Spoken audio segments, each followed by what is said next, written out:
The chandeliers inside the plaza shimmered like 1,000 tiny suns, casting long, golden reflections across the marble floor. People whispered over crystal champagne glasses, their laughter sharp and bright, the kind that cuts instead of comforts. Cole Harrington stood at the center of it all, smiling too wide, too proud.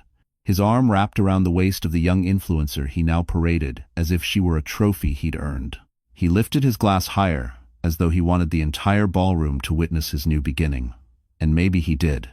He had always been a man who needed an audience, even in cruelty. But the moment the doors opened, everything inside the ballroom shifted. The music, the murmurs, even the temperature felt different, colder, sharper. Avery Holt stepped in, her black gown flowing like liquid night, her hand resting gently on the curve of her 5-month pregnancy. The diamond at her throat, a rare, breathtaking stone, caught the light and fractured it into impossible colors. Conversation stopped mid-sentence. Even the pianist froze. Avery had been silent through the divorce. She hadn't fought, hadn't defended herself, hadn't even explained why she chose to walk away. Cole mistook that silence for weakness. But tonight, the silence walked into the plaza wrapped in power. Cole's smirk evaporated. His mistress's fingers slipped from his sleeve. Someone whispered, "Is that the Kingsley diamond?"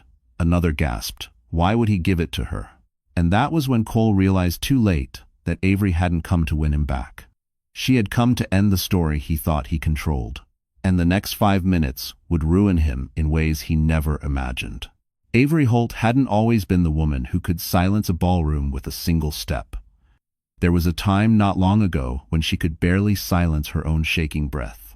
Before the diamond, before the gala, before the whispers that now followed her like a second shadow, she was just a tired wife trying to hold together a marriage that had already slipped through her fingers.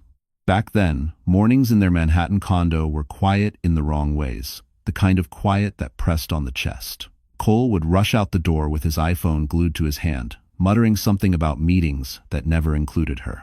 She would stand by the window, looking out at the skyline she once dreamed of, creating events for the Fifth Avenue rooftops, the clean steel lines of Midtown towers, yet somehow she felt small beneath them. Pregnancy hadn't softened Cole, it had sharpened his impatience. "You're emotional," he'd say whenever she tried to speak. "You're overreacting." Or the worst one, delivered with practiced indifference. "You're holding me back, Avery." She learned to stop crying in front of him. She learned to measure her words. She learned silence, the painful kind, the kind a woman carries, because she believes that if she just loves harder, everything will settle. But love cannot fix a man who is hungry for something else. And Avery remembered the exact moment she realized her marriage had ended long before the papers were signed. She was 6 weeks pregnant, sitting in a clinic alone, watching the ultrasound monitor flicker. A nurse asked, "Is the father joining us today?" Avery tried to smile, but her voice cracked. "He's busy." That was when she felt the first sting of something she didn't yet have the courage to name: loneliness. She returned home that afternoon to find Cole laughing on speakerphone, discussing a rooftop party she hadn't been invited to. When he noticed the medical band still on her wrist, he only said, "You didn't need me there. You're fine." But she wasn't fine. Not when nausea hit at 3 a.m. Not when the doctor warned of a high-risk pregnancy. Not when her career collapsed after Cole quietly hinted to clients that she was too fragile to take on projects. Still, Avery stayed. Not because she was weak, because she hoped. And sometimes hope is the heaviest burden a woman can carry. What Avery didn't know then, what none of us ever truly expect, is that life has a way of shifting beneath our feet the moment we think we have lost everything. A shift that was already on its way. Avery always believed that if a marriage broke, it would happen loudly, screaming, slamming doors, dramatic confessions like in the movies. But real heartbreak, it rarely announces itself. It arrives quietly, like a whisper slipping under a door. And for Avery, that whisper came on a rainy Tuesday afternoon.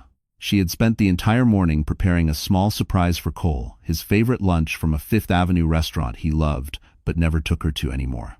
She balanced the bags carefully, her other hand resting on her belly as she entered the sleek glass lobby of Harrington Media. Cole always bragged about the place. Marble floors, chrome fixtures, the kind of corporate luxury meant to impress investors. Avery had avoided visiting. She wanted to respect his space. But that day, she needed to see him. Needed a reminder that they were still a team. The receptionist hesitated when Avery walked in. "Mrs. Harrington, he's in a meeting." "That's okay," Avery said gently. "I'll just drop this off." But the receptionist's eyes darted to the elevator, then back to Avery. Something unspoken hung in the air, heavy and wrong. Avery's pulse quickened, but she forced a calm smile and stepped into the elevator anyway. The doors opened onto Cole's executive floor. Polished wood, expensive artwork, a silence meant to convey power. She walked toward his office, hearing soft laughter from behind the closed door. A woman's laughter? Not just any laugh, the kind a woman gives when she feels chosen. Avery froze. She knocked softly, no answer. Another laugh. And then Cole's voice, warm, intimate, the version of him she hadn't heard in months. Her chest tightened.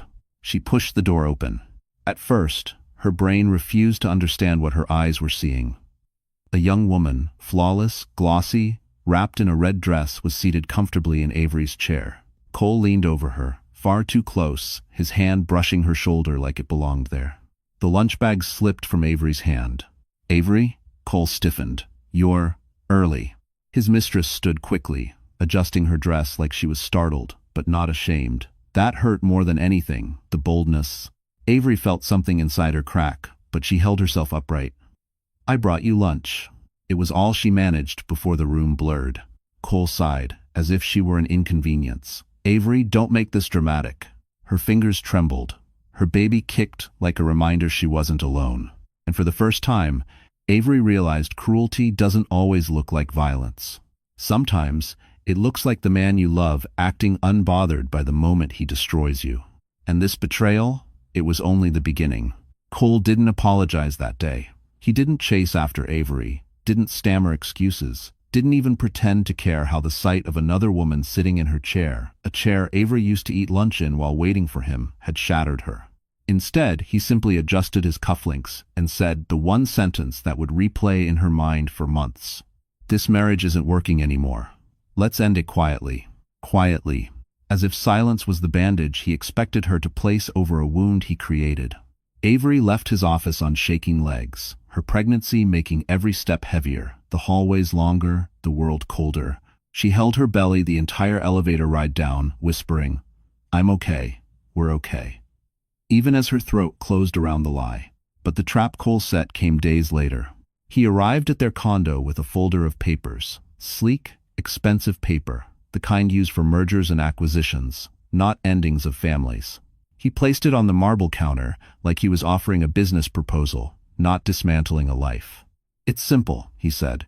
"You sign these, we avoid a scandal. I keep my reputation, you keep, and dignity." Dignity. The words stung like salt on a fresh cut. "What about support?" she asked quietly, her voice barely steady. "The baby." Cole waved a hand dismissively. "I'll cover medical costs. Everything else you're capable. You don't need a payout, Avery. You're better than that." She wasn't better than that. She was terrified. But Cole knew her too well. He knew she hated conflict. He knew she feared stress would harm the baby. He knew silence was easier than fighting a man who held all the power, all the connections, all the narratives. "A public divorce would destroy you," he added, lowering his voice. "You don't want that." It was blackmail dressed as concern. Avery stared down at the papers, her hands trembling. Her name, Avery Holt Harrington, looked foreign, typed in bold letters. The marriage she tried so desperately to save had already been reduced to clauses and ink. She thought of the baby. She thought of the ultrasound. She thought of the mistress in her chair. And she signed. Cole exhaled in satisfaction. "Good. This is best for everyone. If you doesn't stretch." But when he left, the condo felt hollow. Not empty hollow. Like a shell left behind after something living crawled out. That night, Avery lay awake, one hand on her stomach, the other covering her mouth to muffle the sobs. She didn't know it yet, but the silence she agreed to would become the very weapon that destroyed him later. Humiliation doesn't always come like a storm. Sometimes it arrives dressed in red lipstick and designer heels, walking confidently toward you as if she owns the life you once lived. For Avery, that moment came just 2 weeks after she signed the divorce papers still warm with her tears, when Cole decided he was finally ready to debut his new relationship. The news hit her through Instagram first. A photo.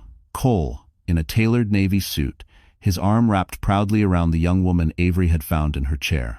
The caption read, "New beginnings with the right person." The right person. Avery had to sit down, because her knees buckled. She wasn't jealous, it was deeper than that, heavier. It was the realization that while she had been fighting for their marriage, he had already started the next one. But the worst came later that evening, when her phone buzzed with a message from an old acquaintance. "Are you seeing this?" He brought her to the Midtown Investors Mixer, the one you used to help organize. For years, Avery had designed the event, crafted the themes, chosen the colors, even arranged the florals herself. It was her pride, her signature, her world. Now, Cole was walking through it with someone else. She clicked the attached photo, and her heart cracked. The woman wore a dress Avery had once considered buying for herself, but never did because Cole said it wasn't her style. She laughed beside him, a hand placed possessively on his chest the way Avery used to. And Cole, he looked proud. Proud in a way he had never looked at Avery, at least not in recent years. The comments poured in beneath the image. "Wow, she's gorgeous. Did he upgrade? So much better than the last one." Avery felt the kind of ache that hollowed out the ribs. She closed the app, but the humiliation lingered like a bruise under the skin. She tried to distract herself, washing dishes, folding baby clothes, anything to quiet the spiral. But the hurt kept rising, unstoppable. She touched her belly. Her baby kicked, soft but resolute, like a reminder. You are not alone. And yet, she had never felt lonelier. She crawled onto the couch, pulling a blanket around her shoulders. For the first time, she whispered something she had been terrified to admit. "I don't think he ever loved me." The room seemed to agree. Silence wrapped around her, not comforting, but suffocating. And while Avery cried quietly into the night, the world went on celebrating Cole, unaware that his downfall was already approaching like a distant storm. There comes a moment in every woman's life when the weight of everything she's been carrying suddenly becomes too heavy. For Avery, that moment arrived one cold December morning, when the city outside her window was still wrapped in fog and Fifth Avenue glowed faintly under holiday lights she no longer felt a part of. She had woken up nauseous again. Not the gentle morning sickness she'd grown used to, but a harsh wave that forced her to cling to the bathroom sink until her vision steadied. Her doctor had warned her this pregnancy was high risk, that stress could make things worse. But how do you remove stress when the source of it used to be the man you slept beside every night? She tried to keep herself busy sorting baby clothes someone from her old job had gifted, organizing paperwork, pretending she still had control. But the truth seeped through every crack in her day. She couldn't return to work. Cole had quietly told clients she was too unstable to handle events, and people believed him. Reputation is fragile, and hers had shattered without a sound. By late afternoon, Avery felt the walls shrinking closer. Loneliness curled around her like a cold draft. She sat on the couch with a blanket pulled to her chin, staring at the empty chair where Cole used to sit during movie nights. She remembered how he would laugh at something on his phone while she leaned against him, believing that simple proximity meant love. Now she could barely remember the last time he looked at her with anything other than impatience. Her phone buzzed. A notification. A photo. Cole again, this time at a rooftop party, his hand firmly around his new lover's waist, both of them laughing into the camera like nothing in the world could hurt them. Avery set the phone down carefully, almost tenderly, as though it were a fragile object that might shatter if she moved too quickly. And then the tears came, not loud, not dramatic, just slow, steady rivers slipping down her cheeks.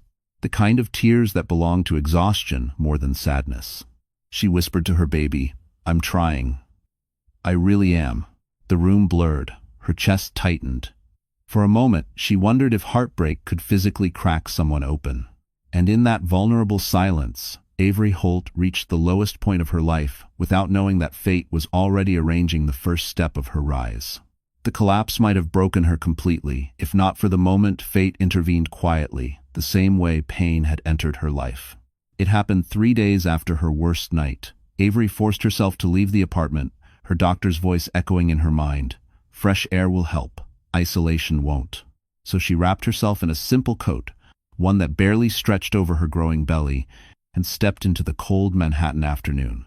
She intended only to walk around the block, but halfway down the street, a dizziness washed over her, sharp, sudden, dangerous. She pressed a hand to a nearby building for balance, her breath coming in shallow waves. A passerby hurried past without slowing. Another glanced her way, then disappeared into the crowd. New York could be warm, but it could also be brutally indifferent. Avery's knees buckled.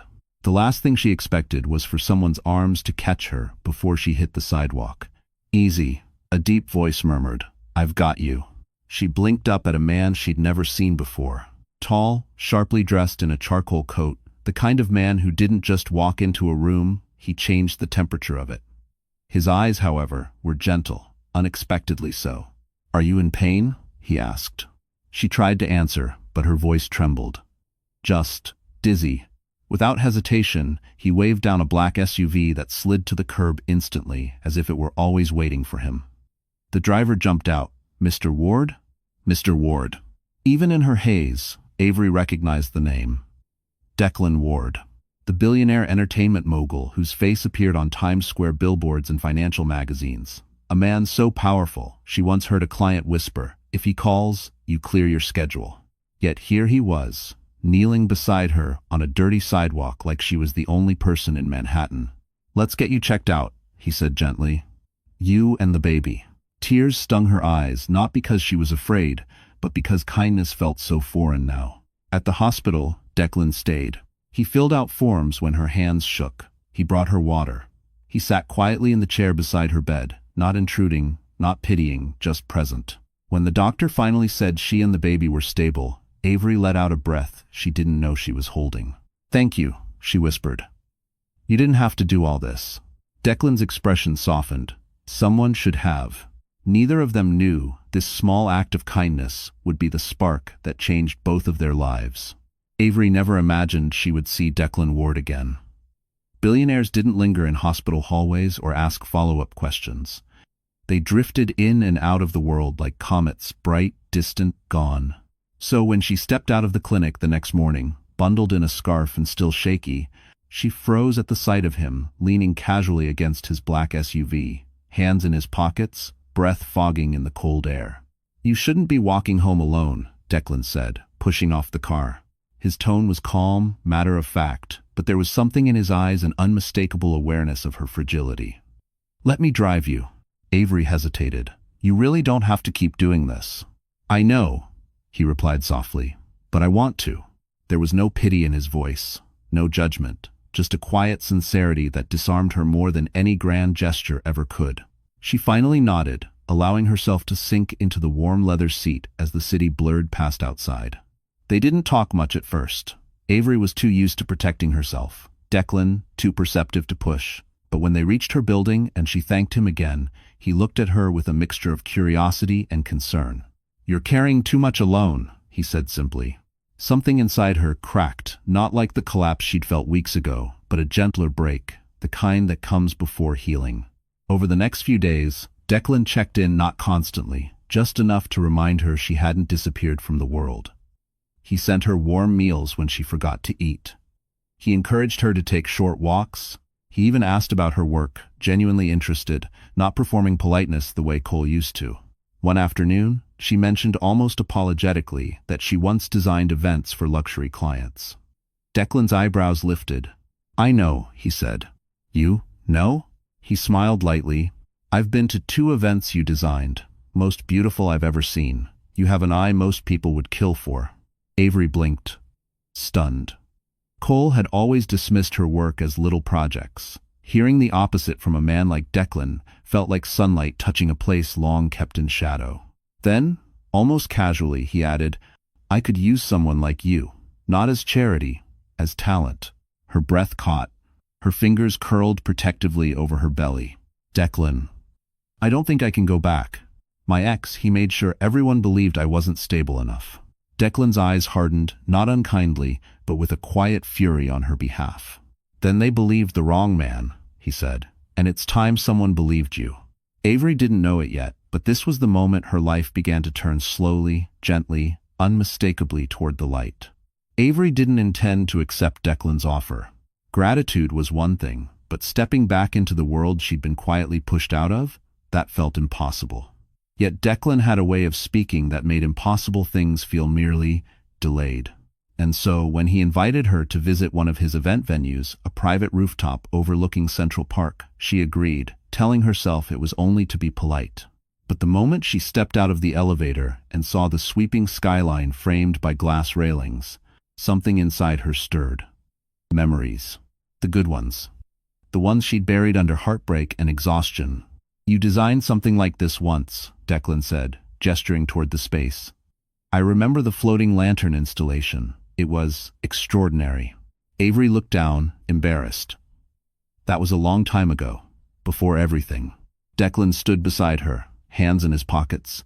"You survived everything. That's the difference." The simplicity of the statement pierced her. Cole had spent years convincing her that survival made her weak. Declan made it sound like an accomplishment. They walked the space together. Avery instinctively pointed out lighting angles, color balances, flow patterns for guests, skills she thought she had lost. Declan listened as if every word mattered. When she stopped abruptly, realizing she had spoken too much, he smiled. "You still see beauty," he said. "Even after all that's happened. That's rare." Avery swallowed hard. No one had looked at her like that in years, not with admiration, not with respect. "Declan, I'm pregnant," she said suddenly, the words tumbling out. "I don't know what my life will look like in a month, let alone 6. I can't promise consistency or—" He lifted a gentle hand. "I didn't ask for a promise. I asked if you'd consider creating again."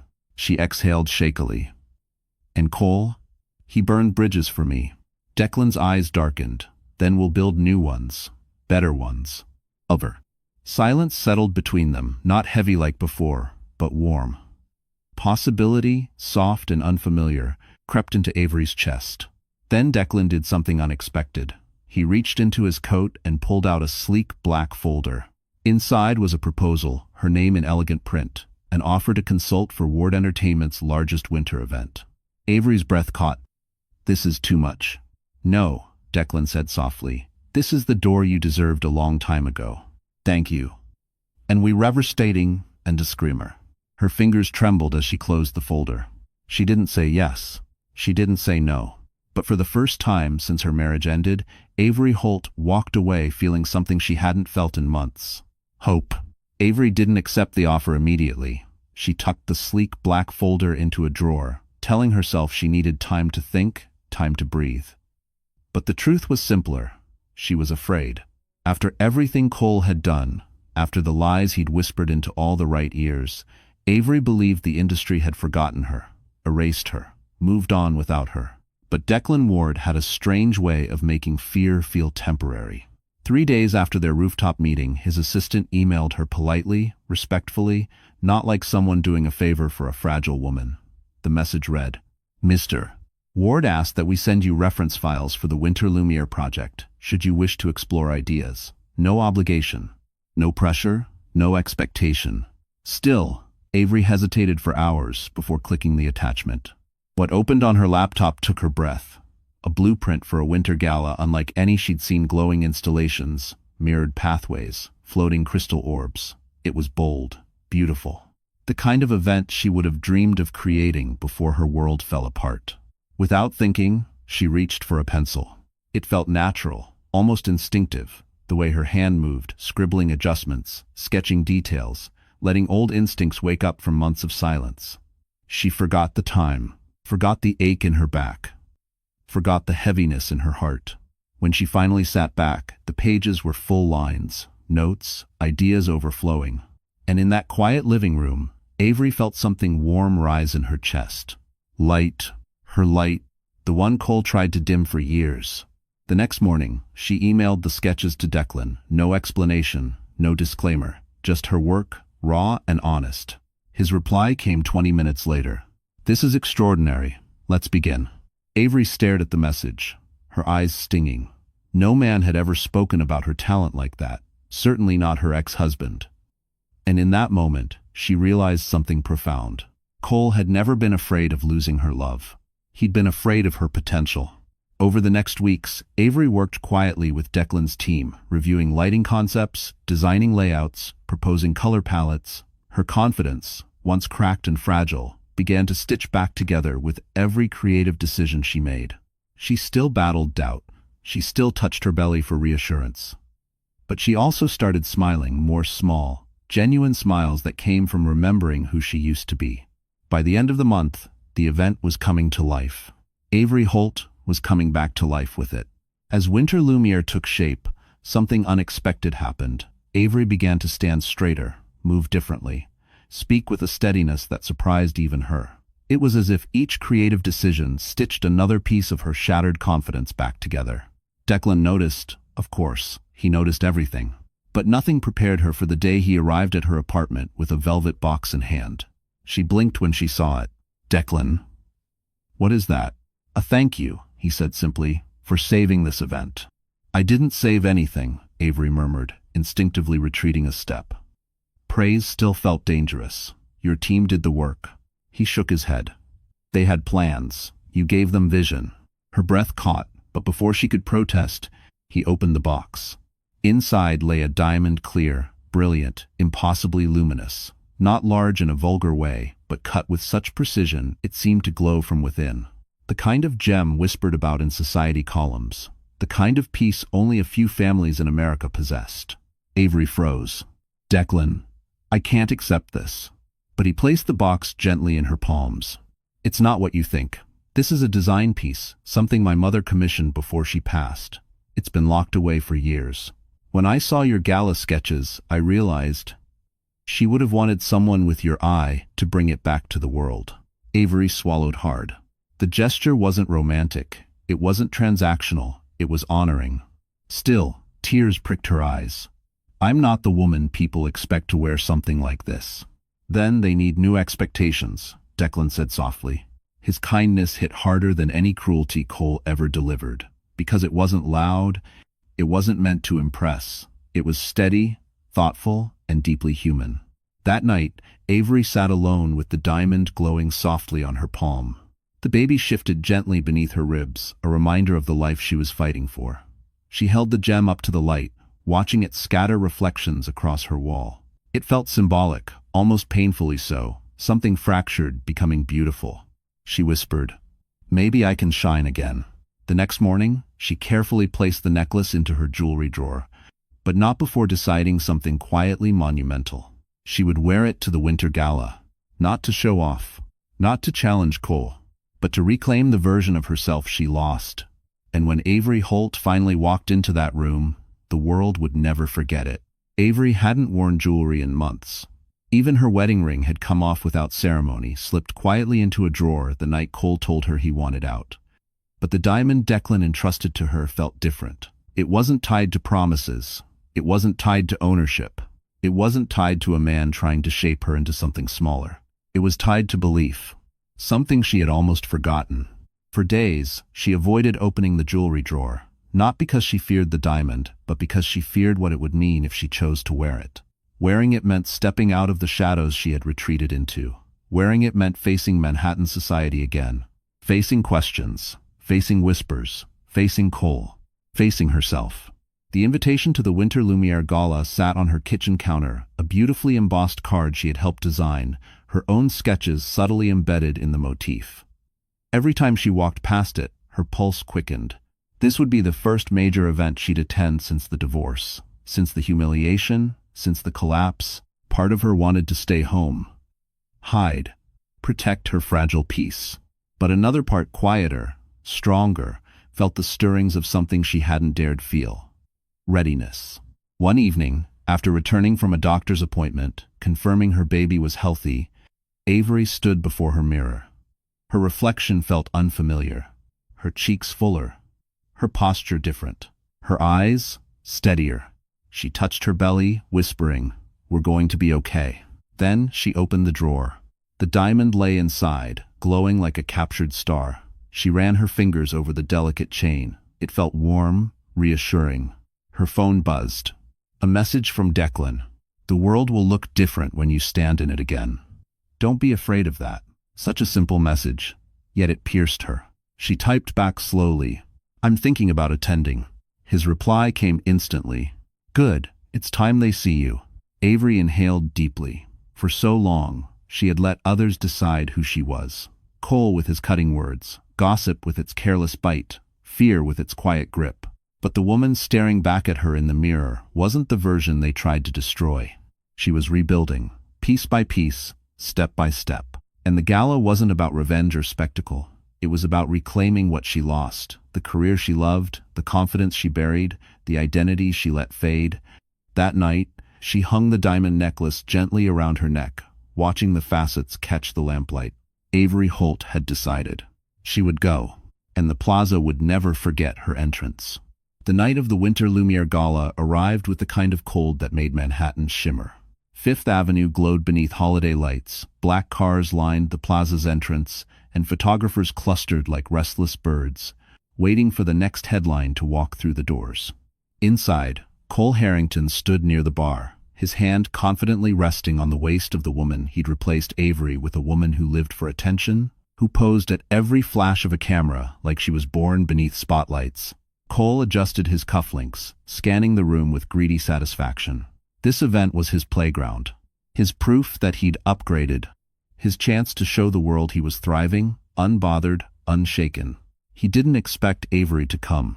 He certainly didn't expect her to dare. So when one of his colleagues murmured, "Isn't that your ex-wife?" Cole laughed under his breath. Impossible. She wouldn't show her face here. But then the murmurs grew louder. "She looks incredible. Is that the Ward diamond?" "Oh, Cole's not going to like this." Cole's smile faltered. He turned.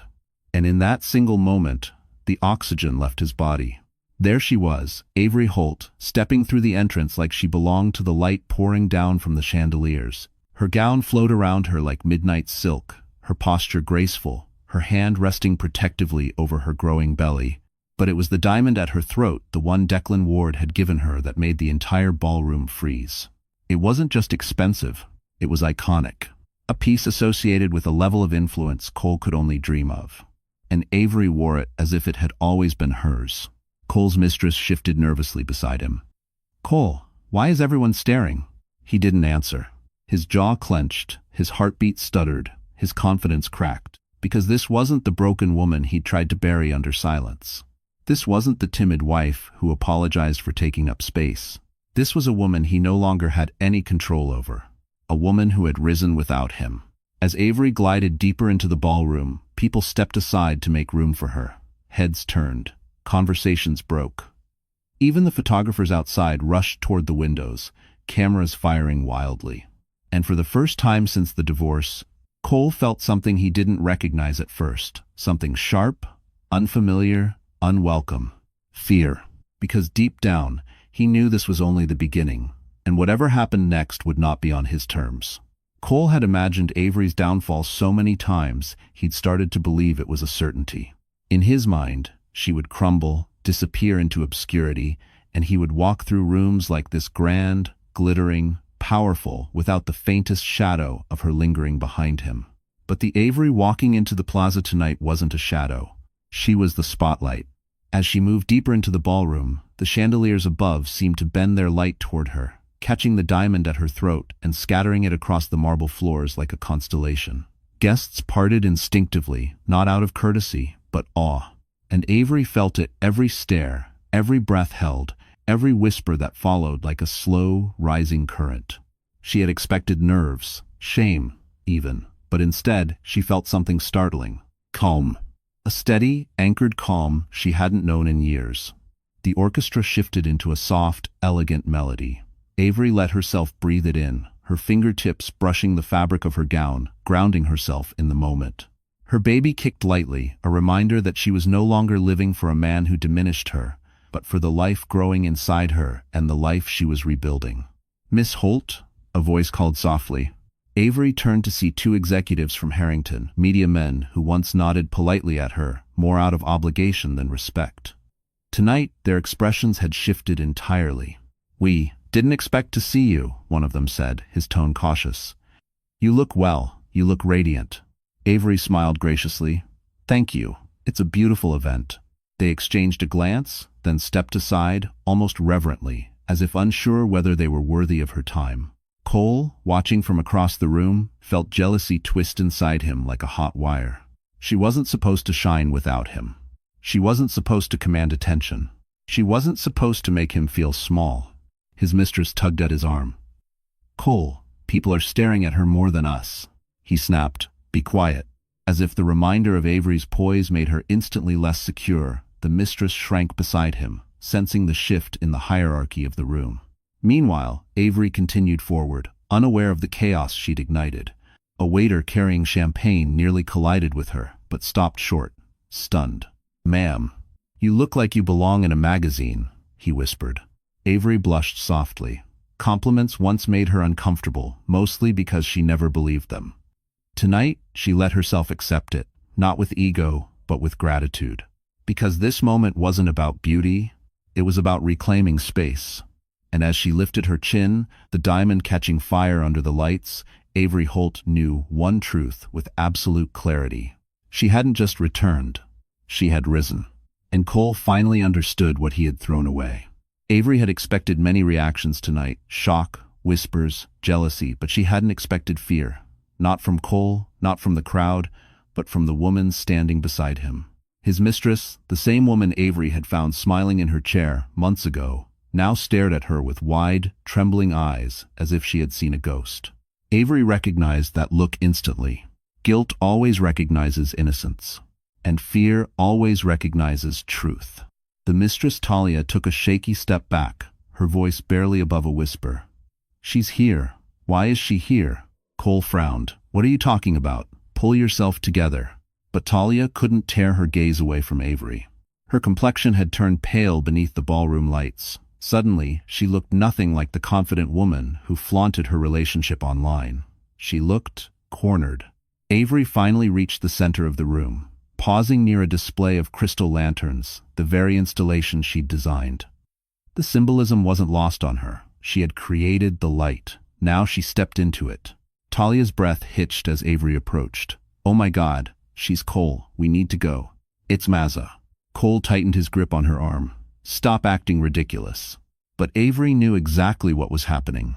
Months ago, before the collapse of her marriage, she had helped a young woman with a PR crisis, quietly, discreetly.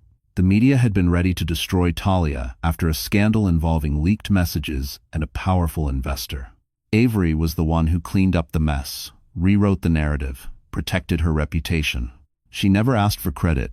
She never told Cole. She believed kindness didn't need witnesses. But Talia remembered. She swallowed hard, her eyes filling with something that almost looked like shame. "Avery, I didn't know you were. I didn't realize." Avery's voice was calm, steady. "You didn't realize I was a person?" Talia flinched. Cole's face twisted. "What is this? You two know each other?" Avery held Talia's gaze, offering neither cruelty nor forgiveness, just truth. "We met before you did. I helped her when she had no one. She didn't know she would repay me by standing in my marriage." The ballroom fell silent. Talia broke. "I never meant to hurt you," she whispered. "I swear it. I didn't know he was your husband at first, and when I found out, it was too late." Cole snapped. "Talia, enough." But for the first time, she pulled her arm away. "No, Cole, you said she was unstable, that she was controlling. You never told me she saved my career." The crowd murmured, eyes narrowing at Cole. Avery didn't need revenge. Truth was doing the work for her. And as Cole's carefully crafted narrative finally began to unravel, the power in the room shifted toward the woman he once tried to silence.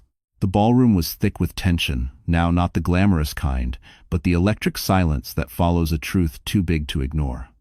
Cole's jaw clenched as murmurs rippled through the room. His carefully crafted image was beginning to crack, and for the first time, people weren't looking at him with admiration, but suspicion. And that was when Declan Ward stepped into the light. He hadn't arrived with Avery. In fact, no one had noticed him enter. But Declan had a presence that didn't need announcement. Tall, controlled, effortlessly, commanding in a tailored black tux that seemed carved to his frame. Conversations thinned as eyes drifted toward him, drawn by the quiet authority he carried. He approached Avery, not possessively, not theatrically, but with the steady composure of someone who understood the weight of the moment. "Avery," he said softly, his voice grounding. "Are you all right?" The room shifted again. Cole's eyes widened. Talia's breath caught. Because everyone knew what it meant. when a man like Declan Ward spoke someone's name with that level of care. Avery nodded, though her pulse still thundered from the confrontation. "I'm fine." Cole finally found his voice. "What is he doing here?" Declan turned to him, expression unreadable. "I was invited. My company is funding half of this gala." Cole opened his mouth, but Declan's tone sharpened, still calm, but edged with something unmistakably protective. "And Avery is consulting on the event. Her design vision is the reason this room looks the way it does tonight." A collective gasp. Cole blinked, stunned. "She what?" Avery hadn't planned for this reveal. She had no desire to flaunt her involvement. But Declan wasn't exposing her to humiliate anyone. He was restoring her place in a world that had been stolen from her. "She's brilliant," Declan continued, his voice carrying easily across the hushed ballroom. "Your ex-wife is one of the most talented designers I've ever worked with." The compliment wasn't flowery. It was factual, powerful because of its simplicity. Cole scoffed, but the insecurity in his eyes betrayed him. "You expect me to believe." "Believe what you want," Declan cut in softly, "but the truth doesn't require your permission." Another wave of murmurs washed through the crowd, and for once, none of them favored Cole. Avery felt her throat tighten, not from fear this time, but from something gentler. Gratitude. Recognition. A quiet kind of hope she hadn't dared feel. Declan offered his arm, not claiming her, just offering support. "Come," he murmured. "You don't have to stand alone anymore." And with that simple gesture, the dynamic of the entire ballroom shifted. Because Avery Holt was no longer the woman Cole discarded.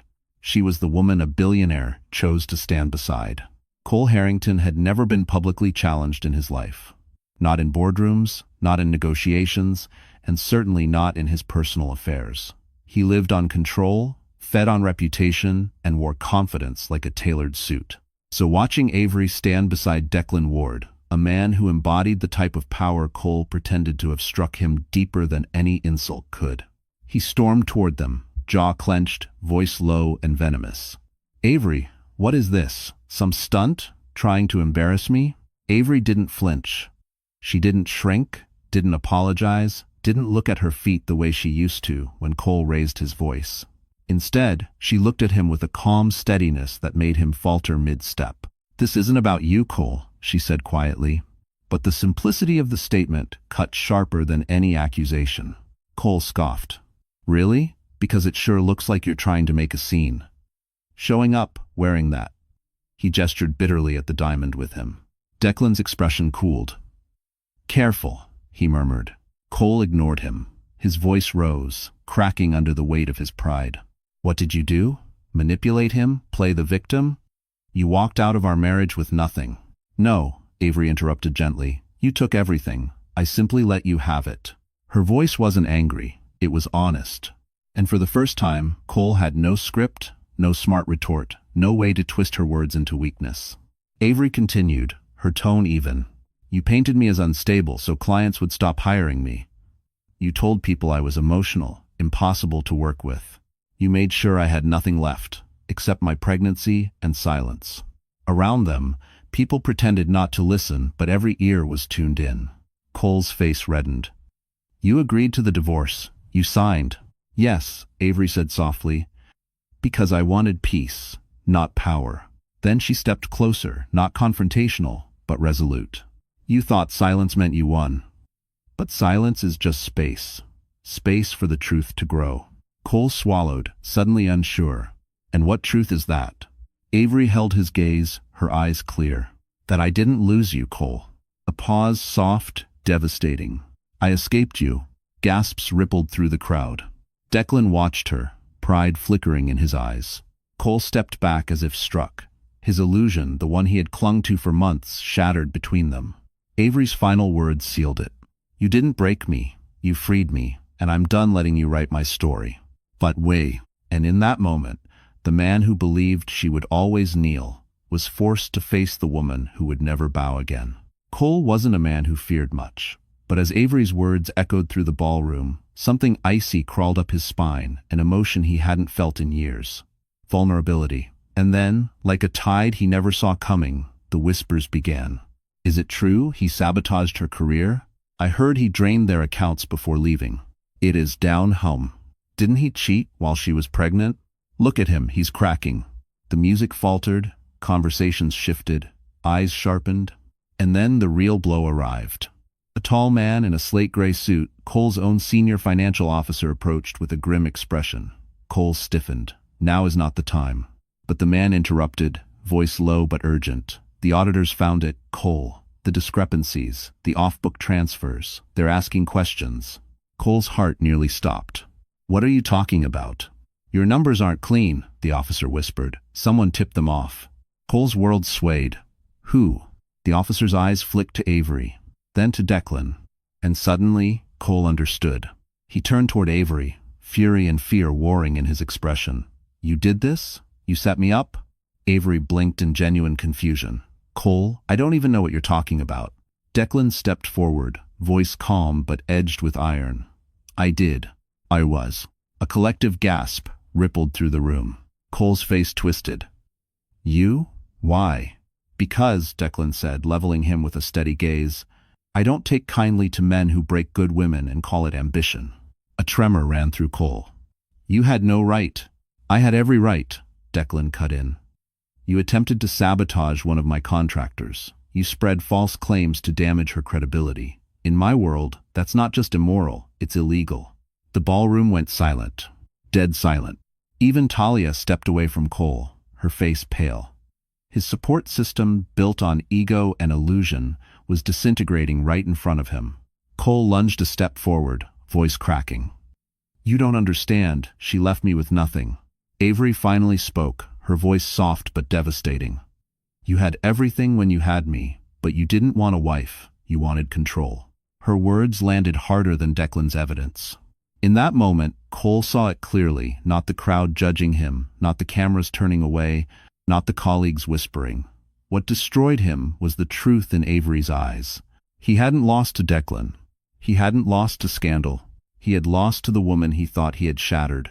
And as his empire began to crumble, Avery Holt stood steady proof that the strongest revenge is rising untouched, while the one who tried to break you falls apart on his own.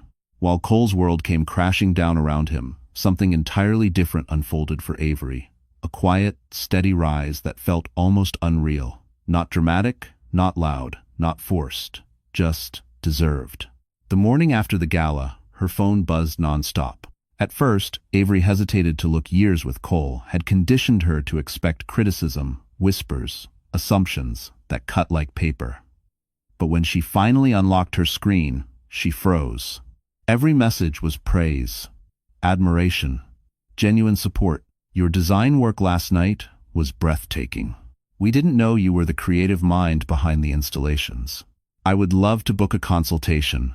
Your vision is unparalleled. The last message made her hand tremble.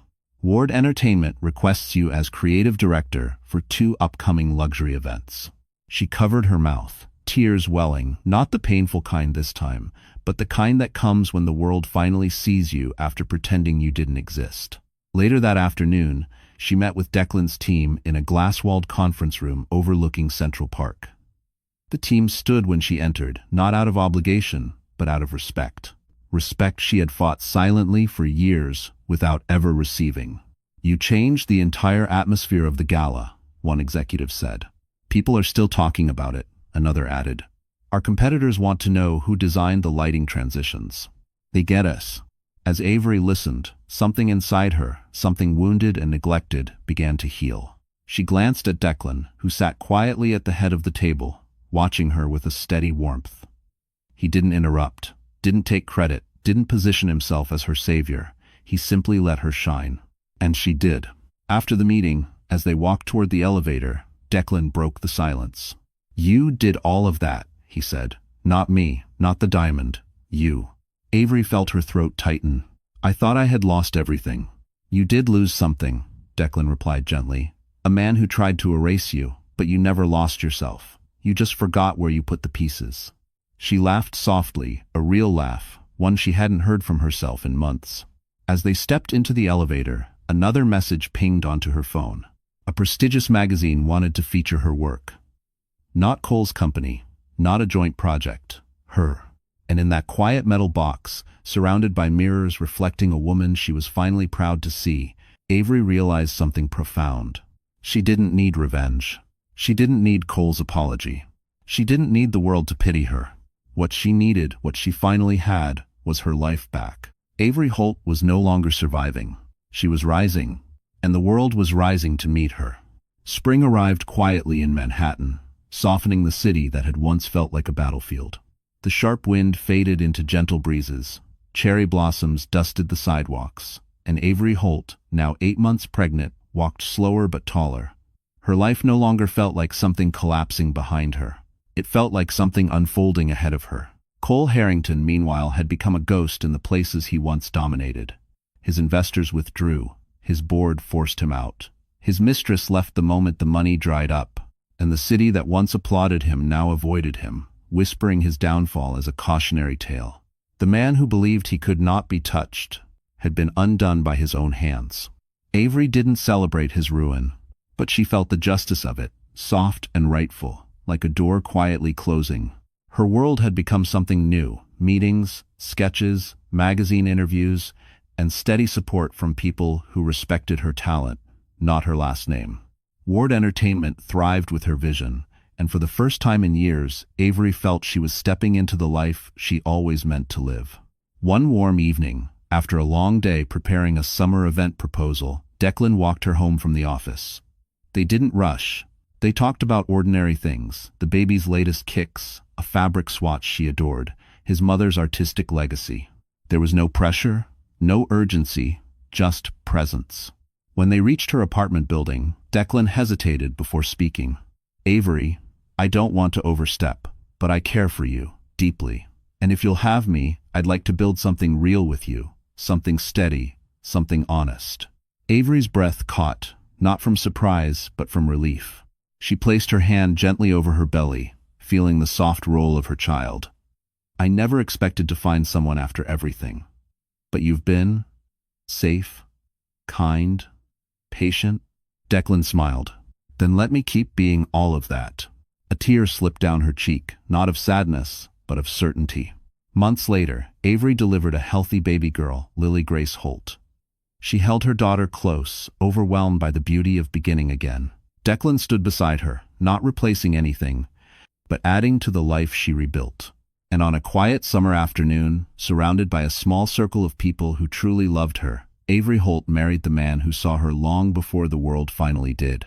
Not a fairy tale, a restoration. Her last words in the story were spoken during her wedding toast, voice strong and warm. "Pain does not define us. What we rise into afterward, that's who we really are." And the room, just like that ballroom months before, fell into awe. Well, that's where our story closes tonight. And if you're still here, my friend, if you've stayed with us all the way to this moment, then something in this journey must have touched your heart in a way words can barely explain. So let's take a breath together and look at this with gentleness. Avery's story reminds us of a truth many of us forget. We are far stronger than the moments that try to break us. The Stoics used to say, "The obstacle is the way," and that's exactly what Avery lived. What tried to destroy her, shaped her. What tried to silence her, revealed her voice. Marcus Aurelius wrote, "You have power over your mind, not outside events. Realize this, and you will find strength." Avery found that strength, and so can you.